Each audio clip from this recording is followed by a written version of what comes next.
Hello guys आज आमे ओडिया रे कथा हबा देसिया कोरापुटिया लैंग्वेज रे कथा हबा। एटा होची बोड़ा जोटा कि बोड़ा छतु कहा जाए आर सुनी नानी रोसई करबे। चलुन सुनी नानी रो सुनमा ई छतु विषय रे। बोड़ा छतु विषय। हाय हेलो माँ भईनी मने आज आमे रांधबू बोड़ा साग। ई बोड़ा आमर कोरापुट नवरंगपुर आरी बस्तर एरियाती मिलसी। इटा के आमे भल करी धोइबू आरी आज रांधबू पानी ती बोतरेई दी कि ना भल करी धोई कि ना रांधबू। हाँ ई जेन बोड़ा छतु अच्छे इटा अविभक्त कोरापुट जिला आउ नवरंगपुर आउ बस्तर एरिया रे देखवार लई मिलसी जेनटा कि आमे इंडिजिनियस फूड हिसाब रे यूज करसु। आउ चलो देखो आज बनामा। एबे आमे रांधबू एबे तेल पके देलु तारपरे याते काना पकामा जीरा जीरा टिके पके देमा।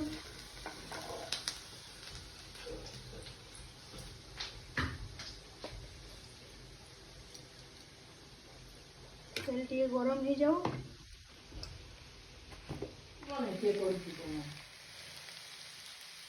एबे प्याज रेड हो गला न एबे बोड़ा के पके देमा।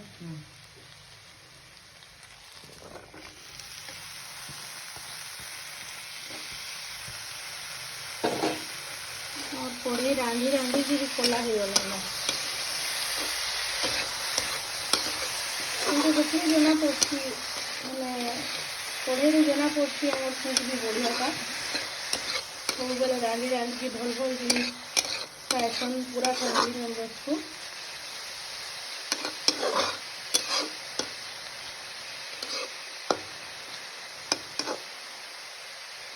ये काना करमानी टिके भाजी दे गला परे बोटा मसला पका हबो।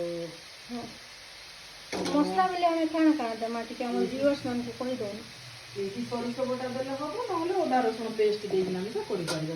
नहले दुईटा दे देमा नहीं का टिके टिके दुई थ्रू दे देले मस्त हो। जे हमर घर सरिष बोटा पकी कर थाए प्राय लोक अदा रसुण पेस्ट हिं पकांती। एटा मटन रेसिपी को लगे टेस्ट लागे बोली बोड़ाटा हमर वर्षा दिने टिके बेसी ज्येष्ठ मासे आषाढ़ मासे टिके बेसी भल से हवा नहीं ये सर्दी गछ पाखे आमे आज इटा पाइछे हमर गाँव रे सर्दी गछ पाखे।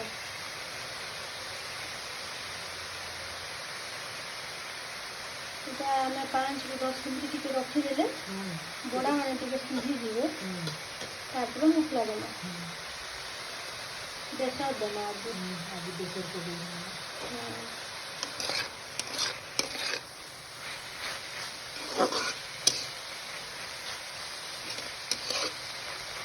आने से खाए लोग इनका के बहुत वेगन फ्रेंडली रेसिपी ना है आमे जो मैंने वेज खाऊे तो मैंने बहुत इजीली रुटी कि नान कि राइस सहित तो बहुत इजीली खाई पारे। आमे मस्टर्ड केते पकेया बेसर गोटे चामच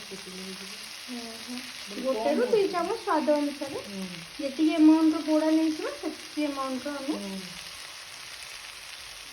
तापर मसला पकईदबा लुण स्वाद अनुसार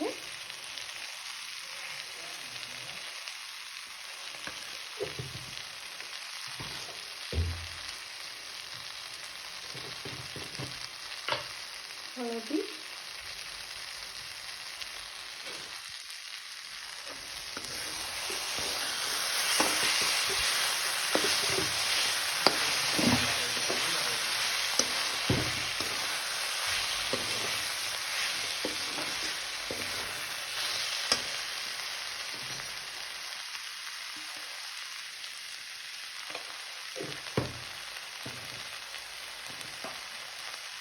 लंका गुंड,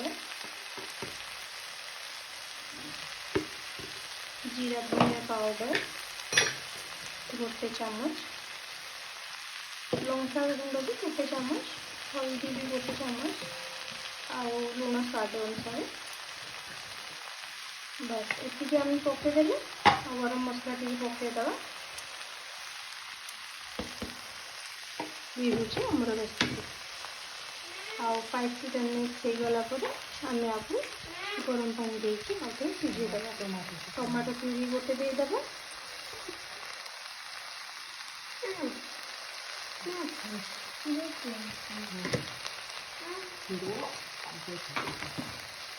ଏବେ ଆମେ ଟମାଟୋ ପ୍ୟୁରି ଦେଇଦେବା। ଟିକେ ଏଇଟା 5 ମିନିଟ୍ ପରେ ଟମାଟୋ ପ୍ୟୁରି ଦେଇଦେବା।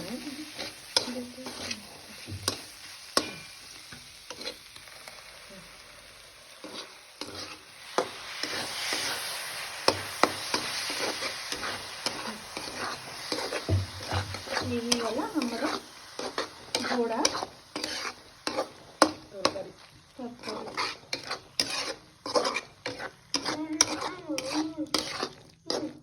बड़ा मसला आम तरकारी।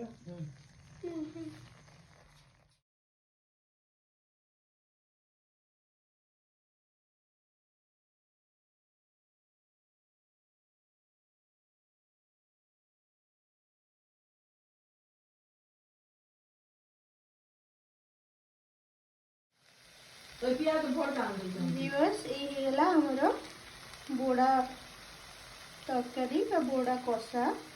आपको बहुत सुंदर हिसाब से वेगन फ्रेंडली आपण मैंने खाई पारिबे। Thank you.